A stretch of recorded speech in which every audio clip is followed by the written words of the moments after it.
நீங்க பார்த்துக்கிட்டு இருக்கிறத இந்த அழகான பூவுக்கு பேர் வந்து சைனீஸ் ட்ரம்பட் ஃப்ளவர்னு சொல்லுவாங்க.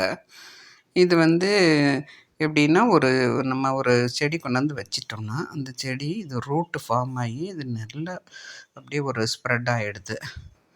இது வந்து அதிக பராமரிப்பு இல்லாத ஒரு செடி. நம்ம காம்பவுண்டுக்கிட்டலாம் வைக்கிறதுக்கு, நம்ம வீட்டுக்கு முன்னால வைக்கிறதுக்கு ரொம்ப அழகான செடி. இது ஏன்னா, இது வருஷம் முழுக்கவே பூக்கக்கூடியது.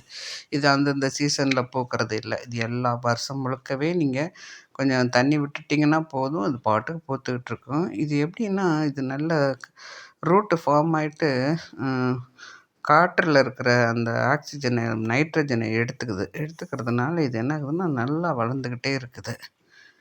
பாருங்கள் எவ்வளோ அழகாக இருக்குதுன்னு. க்ரீன் பேக்ரவுண்டில் நல்ல ஆரஞ்சு கலரில் பார்க்குறதுக்கு அவ்வளோ லுக்காக இருக்குது. இதுக்கு ரொம்ப பராமரிப்பு இல்லை. இதை பூச்சி வந்து பூச்சி தாக்குதல் அதிகமாக கிடையாது.